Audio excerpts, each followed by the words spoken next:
우리 그리스도인들은요, 오직 하나님의 은혜로 살아가는 사람들입니다. 우리 자신의 힘이나 노력으로는 살 수 없다고 고백하는 사람들이죠. 그렇습니다.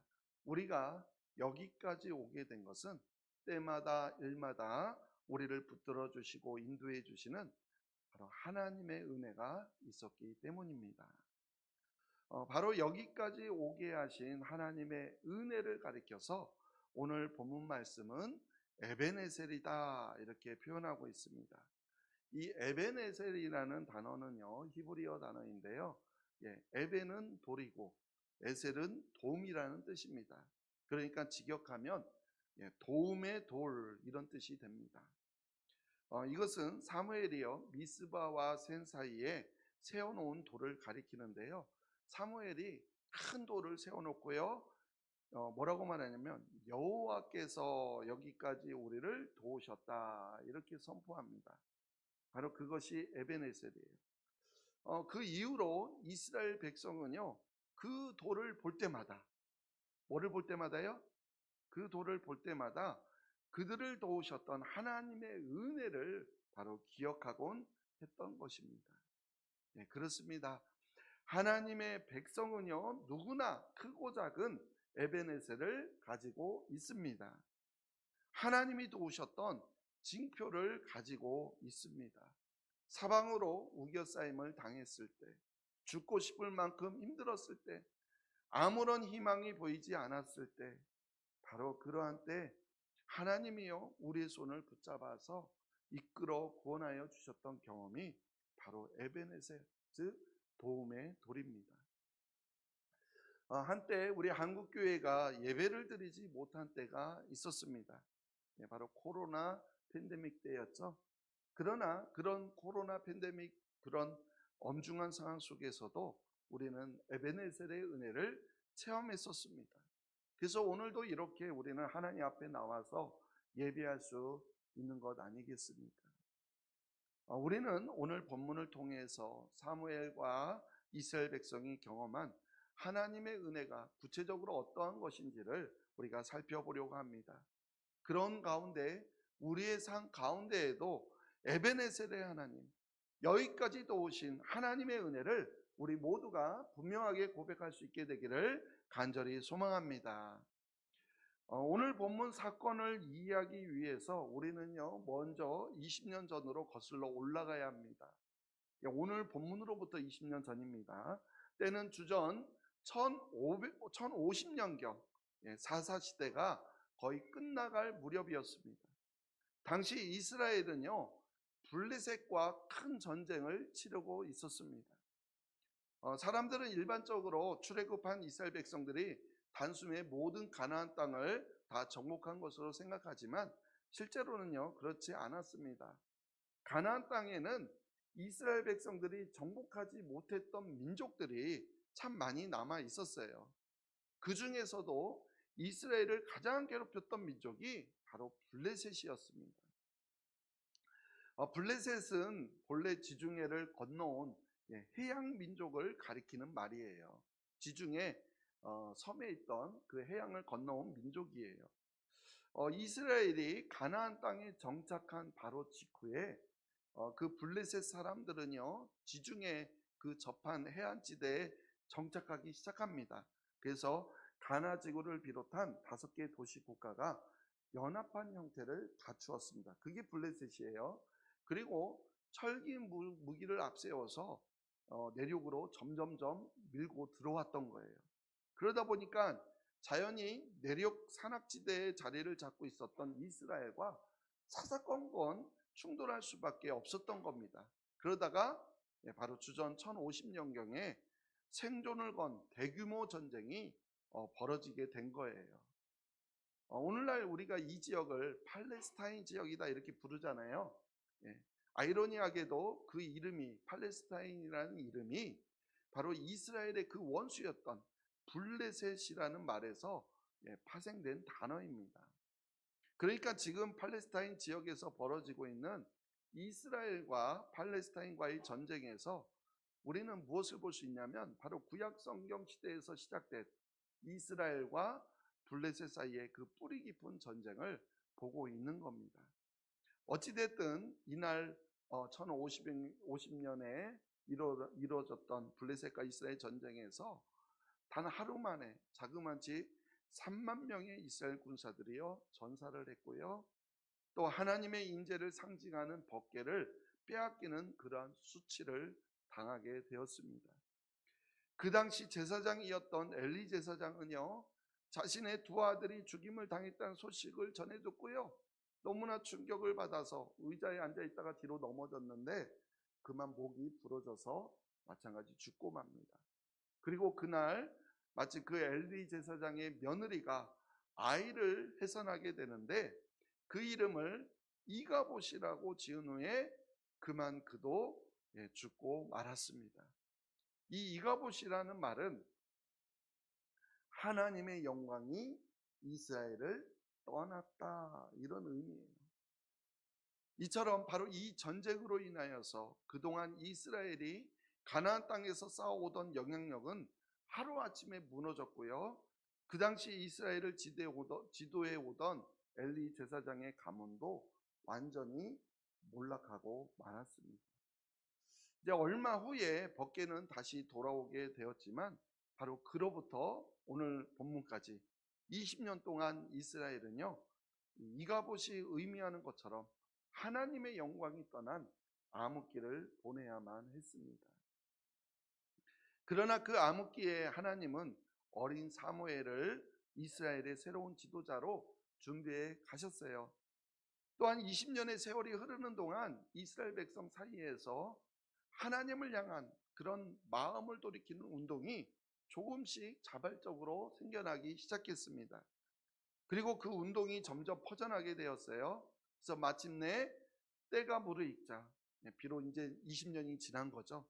사무엘은 이스라엘 백성을 향하여서 이른바 미스바 성회를 선포합니다. 그것이 바로 오늘 본문 시작하는 말씀인데요. 오늘 본문 사무엘상 7장 5절 6절 우리 같이 읽어보겠습니다. 사무엘이 이르되 온 이스라엘은 미스바로 모이라. 내가 너희를 위하여 여호와께 기도하리라 하매 그들이 미스바에 모여 물을 길어 여호와 앞에 붓고 그날 종일 금식하고 거기에서 이르되 우리가 여호와께 범죄하였나이다 하니라. 사무엘이 미스바에서 이스라엘 자손을 다스리니라. 아멘. 미스바 성에는 20년 전 블레셋에 의해서 실로의 성소가 초토화된 이후에 바로 이스라엘 백성들이 처음으로 모두 한자리에 모여서 하나님께 기도하며 예배하는 모임이었습니다. 그러니까 그동안 이처럼 제대로 된 예배를 20년 동안 한 번도 드려보지 못했다라는 거예요.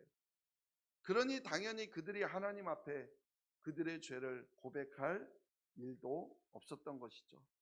그런데 비로소 20년 만에 처음으로 사무엘의 리더십에 따라서 온 이스라엘 백성들이여 한자리에 함께 모여서 금식하고 회개하며 바로 하나님께 예배하기 시작한 것입니다.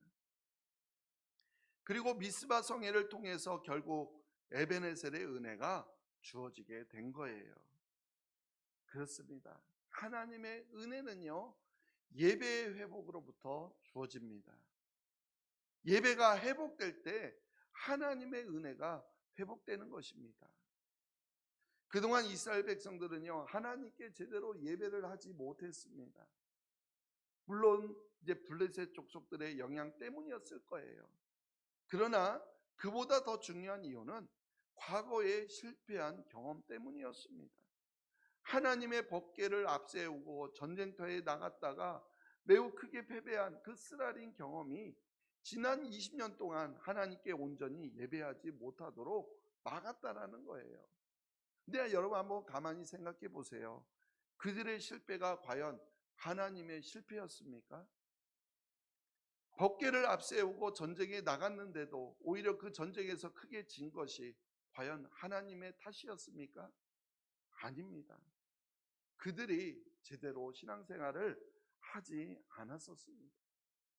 뒤로는 우상 숭배를 하면서 그냥 필요할 때만 하나님을 앞세웠고 그때도 결국 그래서 하나님 앞에 회개하기보다 그냥 법궤만 이용하려고 했었다라는 거예요. 바로 그러한 그들의 얄팍한 믿음 때문에 오히려 전쟁에서 지게 되었던 겁니다. 하지만 백성들이 아무리 그런다고 하더라도 만일 지도자가 바로 서 있었다고 한다면 그 결과는 아마 달랐었을지도 모르겠습니다. 그런데 엘리 제사장 기도자로부터 모든 백성들까지 한통속이 되어서 하나님을 우습게 여기고 있는데 어떻게 전쟁을 이길 수 있었겠습니까?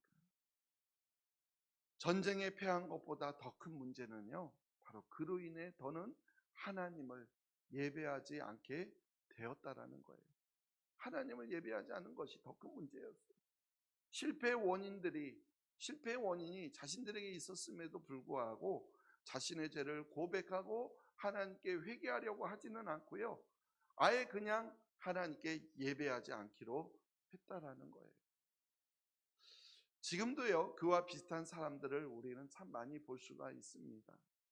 신앙생활을 통해서 얻은 과거의 부정적인 경험을 핑계로 해서 하나님 앞에 나오지 않는 사람들이요, 많이 있어요. 교인들끼리 편을 가르는 싸움 때문에, 또는 목회자나 장로님들에게 실망한 어떤 일로 인하여서, 또는 다른 성도님들과의 관계에서 받은 아픈 상처로 이유로 아예 신앙생활을 버리기도 하고 예배하는 일을 아예 포기한 그런 사람들이 생각보다 많다라는 거예요. 그런데 과연 그것이 정당한 이유일까요? 하나님이요, 교인들 편을 가르게 하고 싸우게 하셨습니까? 하나님이 교회 지도자들의 비리를 만들어내셨습니까? 하나님이 다른 성도들을 부추기어서 그들에게 상처를 주게 하셨습니까? 하나님이 도대체 무슨 잘못을 했다고 예배하지 않아도 된다라고 생각하는 걸까요? 한 번이라도 제대로 된 그런 신앙생활을 경험해 보았더라면, 한 번이라도 하나님과 바른 관계를 맺어 보았더라면 아마 그런 식으로는 절대 생각하지 않았을 거예요. 우리는 가장 먼저 예배가 회복되어야 합니다. 그래야 에베네셀의 은혜가 부어지는 거예요. 자, 한편 사무엘이 미스바 성회를 선포하였을 때 온 이스라엘 백성들이요, 미스바로 모였습니다. 그들은 하나님께 금식하며 회개하며 전심으로 예배했습니다. 예배가 회복될 때 이전에 알지 못하던 하나님의 은혜를 깨닫게 되는 거예요. 그런 의미에서 그들이 미스바에 함께 모여 예배하기로 한 것, 정말로 잘한 일이죠. 정말 잘한 일이에요. 자, 그런데 우리가 여기서 한 가지 알아야 할 것이 하나 있어요. 그동안 예배하지 않던 사람들이요, 하나님께 예배하려고 할 때, 그동안 제대로 신앙생활을 하지 않던 사람들이 하나님 앞에 나아가려고 할 때요, 그때는요, 반드시 대적들의 방해가 따라온다라는 거예요. 하나님 앞에 예배하려고 다시 마음을 먹으면 꼭 무슨 일이 생긴다라는 거예요. 한번 우리 7장 7절 말씀 읽어볼게요. 이스라엘 자손이 미스바에 모였다 함을 블레셋 사람들이 듣고 그들의 방백들이 이스라엘을 치러 올라온지라. 이스라엘 자손들이 듣고 블레셋 사람들을 두려워하여. 아멘. 이스라엘 백성들이 미스바에 모였다 하는 소식을 누가 들어요? 블레셋이 들어요. 그래서 블레셋이요, 군대를 총동원해서 쳐들어온다는 거예요. 그도 그럴 것이 지난 20년 동안 이스라엘 사람들은 꿈쩍도 못하고 침묵하고 있었습니다. 그런데 그러한 그들이 이번에 단체로 모인 거예요. 단체 행동에 나선 거예요. 그것을 본 블레셋은 절대로 그냥 묵과할 수 없었던 것이죠. 아예 처음부터 싹을 잘라버려야겠다는 생각으로 군사들을 동원하여 나왔을 겁니다. 자, 이렇게 블레셋 군사들이 쳐들어온다는 소식을 듣고요, 이스라엘 사람들이 어떻게 했어요? 두려워했다라고 말해요. 지난 20년 동안 잠잠하였기에 어쩌면 괜히 모였나 그런 생각을 하며, 그래서 하나님 앞에 모인 것을 아마 후회하는 사람도 아마 있었을 거예요. 사실 그렇습니다.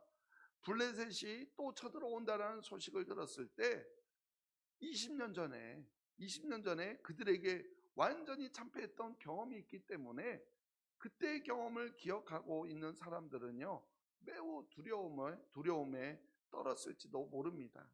자, 그런데 그들은요, 도망가지 않았어요. 어떻게 합니까? 오히려 사무엘에게 기도를 부탁합니다. 우리 8절 말씀 읽어볼게요. 이스라엘 자손이 사무엘에게 이르되 당신은 우리를 위하여 우리 하나님 여호와께 쉬지 말고 부르짖어 우리를 블레셋 사람들의 손에서 구원하시게 하소서 하니. 아멘. 이 말씀을 메시지 성경은요 더 실감나게 해석하고 있습니다. 같이 읽어볼게요. 온 힘을 다해 기도해 주십시오. 마음을 놓아서는 안 됩니다. 하나님, 우리 하나님께서 블레셋 사람의 압제에서 우리를 구원하시도록 기도해 주십시오. 아멘. 지금 이스라엘 백성들은요, 전쟁하기 위해서 모인 것이 아니에요. 단지 하나님께 예배하기 위해서 모였습니다. 만일 지금 블레셋과 싸움이 벌어지면 그들은요, 꼼짝없이 당할 수밖에 없어요. 그러면 이때 사무엘은요, 어떻게 해야 할까요? 예배를 포기하고 그냥 해산해 버릴까요? 아닙니다. 그럴 때일수록 더욱더 하나님 앞에 기도하고 간절히 매달려야 한다는 거예요. 왜냐하면 바로 하나님께서 그들을 구원하실 수 있기 때문이죠. 하나님만이 그들을 구원할 수 있는 분이시기 때문입니다. 그렇습니다. 대적들의 방해가 두렵다고 예배를 포기하면 결국에는 하나님의 구원을 경험하지 못하게 됩니다. 과거의 경험 때문에 포기한다면 결국 앞으로 나아가지 못하게 되는 것입니다. 그러나 다행히도요, 바로 이때 사무엘은 영적인 리더십을 보입니다. 우리 9절 말씀 읽어볼게요. 사무엘이 젖먹는 어린 양 하나를 가져다가 온전한 번제를 여호와께 드리고 이스라엘을 위하여 여호와께 부르짖음에 여호와께서 응답하셨더라. 아멘. 블레셋 군사들이 총동원하여서 쳐들어온다는 소식을 들으면서 사무엘이 한 일이 뭡니까? 하나님께 온전한 번제를 드리는 거였습니다. 그리고 여호와께 부르짖었습니다. 즉 간절히 기도했다라는 거예요. 도망갈 길을 찾아보거나 어떤 군사적인 행동을 취하려 하거나 그러지 않았어요. 도망가지도 않았고요. 군사를 모집하지도 않았어요. 더 뭐 했다라는 거예요? 하나님께 예배에 집중했던 겁니다. 그렇습니다. 예배하는 일을 방해하는 대적에게 가장 강력한 무기는 뭘까요? 바로 예배 자체입니다. 예배하되 온전한 예배를 하나님께 드려야 합니다. 형식적으로 대충 시간만 보내고 도망치듯이 가는 그런 예배가 아닙니다. 온전한 예배를 드려야 합니다. 그럴 때 대적들이 물러가게 되어 있습니다. 한 길로 들어왔다가 7길로 도망가게 되어 있습니다. 그렇기 때문에 우리는요, 어떠한 일이 있더라도 예배를 포기해서는 안 됩니다. 예배하더라도 어떤 예배를 드려야 된다고요? 온전한 예배를 드려야 합니다. 우리가 하나님 앞에 예배하려고 할 때 끊임없이 우리를 방해하는 일들이 너무나 많이 생겨요. 그걸 이기기 위해서는요, 더 하나님 앞에 나와 온전한 예배를 드려야 한다는 거예요. 자, 이때 실제로요, 어떤 일이 벌어졌을까? 우리 10절, 11절 읽어보겠습니다. 사무엘이 번제를 드릴 때 블레셋 사람이 이스라엘과 싸우려고 가까이 오매 그날에 여호와께서 블레셋 사람에게 큰 우레를 발하여 그들을 어지럽게 하시니 그들이 이스라엘 앞에 패한지라. 이스라엘 사람들이 미스바에서 나가서 블레셋 사람들을 추격하여 뱃갈 아래에 이르기까지 쳤더라. 아멘.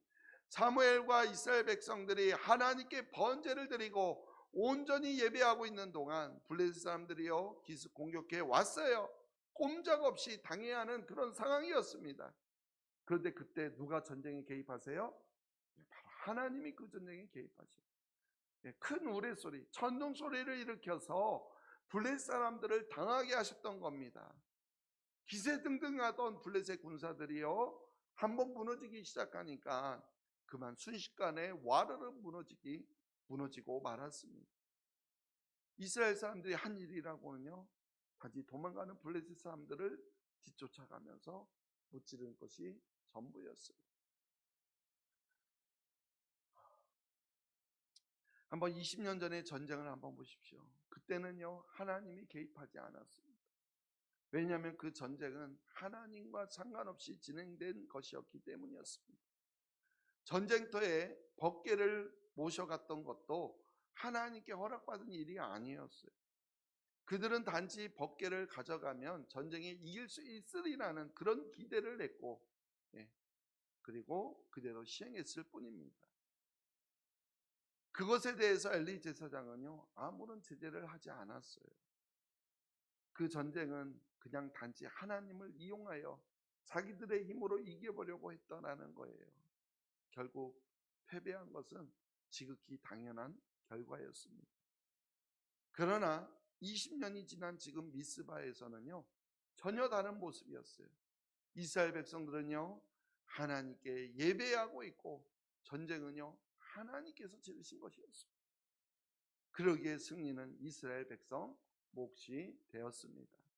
바로 이것이요, 하나님이 일하시는 방법입니다. 지금도 이와 같은 방식은 변함없이 계속되고 있습니다. 이 놀라운 승리를 맛본 후에 세워진 것이 바로 뭐라고요? 오늘 에베네셀, 도움의 돌입니다. 우리 12절 말씀 읽어볼게요. 사무엘이 돌을 취하여 미스바와 센 사이에 세워 이르되 여호와께서 여기까지 우리를 도우셨다 하고 그 이름을 에베네셀이라 하니라. 아멘. 하나님의 은혜는 이렇게 주어지는 것입니다. 우리가 하나님께 드리는 온전한 예배가 회복되면 그때부터 하나님이 일하십니다. 전쟁은요, 하나님께 속한 것이라고 했어요. 예배는 우리가 할 일이요, 전쟁은 하나님께서 하시는 일입니다. 근데 우리의 힘과 머리로 싸우려고 하니까 매번 질 수밖에 없는 거예요. 그래서 졌으면 어떻게 해야 되나요? 하나님께 돌아와서 하나님께 회개하며 돌아와야 합니다. 그리고 오히려 예배해야 되죠. 그런데 오히려 예배를 포기했던 거예요. 그러니까 패배의 악순환이 우리 삶에 계속 반복되어지는 거예요. 어려운 일이 있다고 예배를 포기하면 절대 하나님의 은혜를 경험할 수가 없습니다. 사랑하는 성도 여러분, 여기까지 도우시는 하나님의 은혜를 체험하려면 가장 먼저 온전한 예배가 회복되어야 합니다. 그러면 우리의 삶을 통해서 에베네셀, 여기까지 하나님이 우리를 도우셨다고 하는 증거의 돌들이 우리의 삶 가운데 자꾸 세워질 줄로 믿습니다. 지금까지 제가 목회자로서 여러 교회를 섬겨오면서 그 예배 회복을 통해서 이루어지는 놀라운 구원의 역사를 많이 보아왔습니다. 지금 우리 중에도요, 수많은 에베네셀이 세워질 줄로 믿습니다. 우리 하나님은요, 언제나 에베네셀의 하나님이십니다. 지금도 우리에게 구원의 은혜를 베풀기를 원하십니다. 아직 해결되지 않은 문제로 인해서 고통당하는 사람들에게 에베네셀의 하나님이 되기를 원하십니다. 말로는 우리가 하나님을 믿는다고 하면서 여전히 내가 결정해야 하고 내가 무엇인가를 해야 하고 또한 나의 힘과 나의 노력으로 할 수 있다고 생각하는 한 우리는요, 절대 에베네셀의 은혜를 체험할 수 없습니다. 이제 우리의 삶에 도움의 돌이 에베네셀이 많이 세워지기를 소망합니다. 어떻게 세워질 수 있다고요? 온전한 예배가 회복되면 됩니다. 뭐가 회복되어야 된다고요? 온전한 예배가 회복되어야 됩니다. 그러면 그때 하나님께서 일하십니다. 어떠한 상황 속에서도 우리가 예배만 온전히 회복되면 하나님께서 일하셔서 반드시 구원을 만들어 가십니다. 그렇게 하나님의 은혜를 체험할 수 있는 우리의 삶 가운데 도움의 돌 에베네셀을 날마다 더욱더 많이 세워나가는 그런 우리 모두가 되시기를 간절히 주님의 이름으로 축원합니다. 아멘. 하나님 아버지, 우리가 여기까지 온 것은 모두 하나님의 도우심 때문입니다. 지금까지 살아온 것은 모두 다 하나님의 은혜입니다. 앞으로 계속해서 우리의 삶에 더욱 많은 에베네셀 도움의 돌이 세워지게 하여 주시옵소서. 오직 예배의 회복을 통해서만, 온전한 예배를 통해서만 그 돌이 세워진다고 말씀하셨사오니 이제는 우리의 삶에 온전한 예배가 회복되어서 예배하는 일에 최선을 다하여 마음과 정성을 쏟는 우리 모두가 되게 도와주시옵소서. 예수님의 이름으로 기도하옵나이다.